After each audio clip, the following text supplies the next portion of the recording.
Hello guys, welcome back to NFT Inspo. For today's video, we are going to show you how to fix DC Plus error code 1017. So if you're interested, let's get started. So if you're having this error code appear on your screen, well in this case, there are going to be a few things that you can do to probably solve this issue. So the first thing that you want to do here is you want to guarantee that everything is working properly. So that includes your internet connectivity, you have the app updated.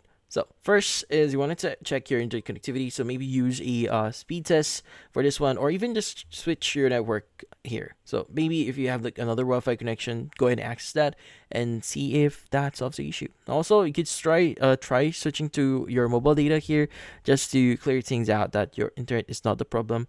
But once you've done that, you can go ahead and open up DC Plus here and again see if that solves your problem.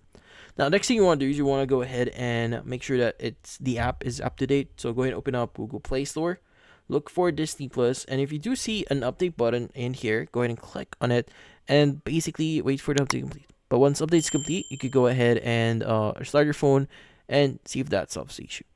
Now, the next thing that you want to do here is you want to go ahead and clear the cache on the app. So sometimes cache can cause some problems here. So how do you do that? So first you want to look for Disney Plus app here, press and hold on it, click on the eye icon. Now from here, click on clear data at the bottom right, click on clear cache, and okay. Once you've done that, you can go ahead and close this one, and in this case, open up the app again and see if that solves the issue.